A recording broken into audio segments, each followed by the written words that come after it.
मेरा नाम है अभय और आप सुन रहे हैं मंटो की कहानी अनारकली। वीडियो को शुरू करने से पहले वीडियो को लाइक और चैनल को सब्सक्राइब जरूर कर लें। नाम उसका सलीम था, मगर उसके यार दोस्त उसे शहजादा सलीम कहते थे। गालिबन इसलिए कि उसके खदो खाल मुगलई थे, खूबसूरत था, चाल ढाल से रौनक टपकती थी। उसका बाप पीडब्ल्यूडी के दफ्तर में मुलाजिम था। तनख्वाह ज़्यादा से ज़्यादा 100 रुपये होगी, मगर बड़ी ठाठ से रहता। जाहिर है कि रिश्वत खाता था। यही वजह है कि सलीम अच्छे से अच्छा कपड़ा पहनता, जेब खर्च भी उसको काफ़ी मिलता, इसलिए कि वो अपने वालिद का इकलौता लड़का था। जब कॉलेज में था तो कई लड़कियां उस पर जान छिड़कती थीं, मगर वो बेइतनाई बरतता। आखिर उसकी आंख एक शोखो शुंग लड़की जिसका नाम सीमा था लड़ गई। सलीम ने उससे राह और रस्म पैदा करना चाहा। उसे यकीन था कि वो उसकी इल्तिफ़ात हासिल कर लेगा। नहीं, वो तो यहाँ तक समझता था कि सीमा उसके कदमों पर गिर पड़ेगी और उसकी ममनून व मुतशक्किर होगी कि उसने मोहब्बत की निगाहों से उसे देखा। एक दिन कॉलेज में सलीम ने सीमा से पहली बार मुखातिब होकर कहा, आप किताबों का इतना बोझ उठाए हुए हैं, लाइए मुझे दे दीजिए। मेरा तांगा बाहर मौजूद है, आपको और इस बोझ को आपके घर तक पहुंचा दूंगा। सीमा ने अपनी भारी भरकम किताबें बगल में दाबते हुए बड़े खुश्क लहजे में जवाब दिया, आपकी मदद की मुझे कोई ज़रूरत नहीं, बहरहाल शुक्रिया अदा किए देती हूँ। शहजादा सलीम को अपनी ज़िंदगी का सबसे बड़ा सदमा पहुंचा। चंद लम्हात के लिए वो अपनी खिफ़्फ़त मिटाता रहा। इसके बाद उसने सीमा से कहा, औरत को मर्द के सहारे की ज़रूरत होती है। मुझे हैरत है कि आपने मेरी पेशकश को क्यों ठुकरा दिया। सीमा का लहजा और ज़्यादा खुश्क हो गया। औरतों को मर्द के सहारे की ज़रूरत होगी, मगर फ़िलहाल मुझे ऐसी कोई ज़रूरत महसूस नहीं होती। आपकी पेशकश का शुक्रिया मैं अदा कर चुकी हूँ। इससे ज़्यादा आप और क्या चाहते हैं? ये कहकर सीमा चली गई। शहजादा सलीम, जो अनारकली के ख्वाब देख रहा था, आंखें झपकता रह गया। उसने बहुत बुरी तरह शिकस्त खाई थी। इससे कब्ल उसकी ज़िंदगी में कई लड़कियां आ चुकी थीं जो उसके इशारे पर चलती थीं, मगर ये सीमा क्या समझती है अपने आप को? इसमें कोई शक नहीं कि खूबसूरत है। जितनी लड़कियां मैंने अब तक देखी हैं उनमें सबसे ज़्यादा हसीन है, मगर मुझे ठुकरा देना ये बहुत बड़ी ज़्यादती है। मैं ज़रूर इससे बदला लूँगा, चाहे कुछ भी हो जाए। शहजादे सलीम ने उससे बदला लेने की कई स्कीमें बनाईं, मगर बार आवर साबित ना हुई। उसने यहाँ तक सोचा कि उसकी नाक काट डाले। ये वो जुर्म कर बैठता, मगर उसे सीमा के चेहरे पर ये नाक बहुत पसंद थी। कोई बड़े से बड़ा मुसव्विर भी ऐसी नाक का तसव्वुर नहीं कर सकता था। सलीम तो अपने इरादों में कामयाब ना हुआ, मगर तकदीर ने उसकी मदद की। उसकी वालिदा ने उसके लिए रिश्ता ढूंढना शुरू किया। निगाहे इंतखाब आखिर सीमा पर पड़ी, जो उसकी सहेली की सहेली की लड़की थी। बात पक्की हो गई, मगर सलीम ने इनकार कर दिया। इस पर उसके वालिद बहुत नाराज़ हुए। घर में 10-12 रोज़ तक हंगामा मचा रहे सलीम के वालिद जरा सख्त तबीयत के थे। उन्होंने उससे कहा, देखो, तुम्हें हमारा फ़ैसला कबूल करना होगा। सलीम ने जवाब में ये कहा, आपका फ़ैसला कोई हाई कोर्ट का फ़ैसला नहीं। फिर मैंने क्या जुर्म किया है जिसका आप फ़ैसला सुना रहे हैं? उसके वालिद को ये सुनकर तैश आ गया। तुम्हारा जुर्म ये है कि तुम नाखल्फ हो, अपने वालिद का कहना नहीं मानते, उदूलू हुक्मी करते हो, मैं तुम्हें आग कर दूंगा। सलीम का जोश ठंडा हो गया। लेकिन अब्बा जान, मेरी शादी मर्जी के मुताबिक होनी चाहिए। बताओ, तुम्हारी मर्जी क्या है? अगर आप ठंडे दिल से सुने तो मैं अर्ज़ करूं। मेरा दिल काफ़ी ठंडा है। तुम्हें जो कुछ कहना है फ़ौरन कह डालो, मैं ज़्यादा देर इंतज़ार नहीं कर सकता। सलीम ने रुककर कहा, मुझे एक लड़की से मोहब्बत है। उसका बाप गरजा, किस लड़की से? सलीम थोड़ी देर हिचकिचाया। एक लड़की है। कौन है वो? क्या नाम है उसका?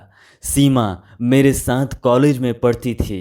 मियाँ इफ्तिकार उद्दीन की लड़की। जी हाँ, उसका नाम सीमा इफ्तिकार है। मेरा ख्याल है वही है। उसके वालिद बेतहाशा हंसने लगे। ख्याल के बच्चे, तुम्हारी शादी उसी लड़की से करार पाई है। क्या वो तुम्हें पसंद करती है? सलीम बौखला सा गया।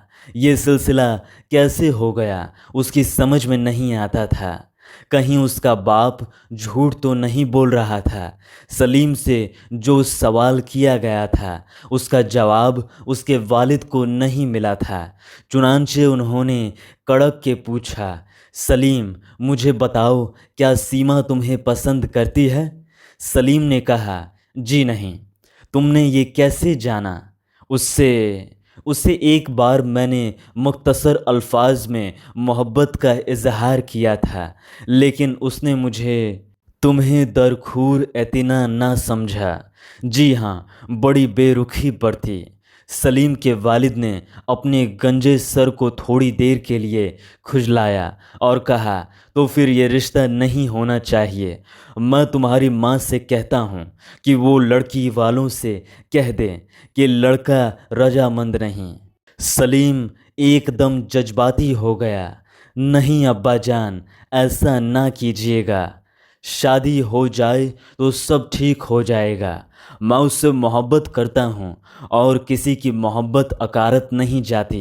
लेकिन आप लोगों को मेरा मतलब है, सीमा को ये पता ना लगने दीजिए कि उसका ब्याह मुझसे हो रहा है, जिससे वो बेरुखी और बेइतनाई का इजहार कर चुकी है।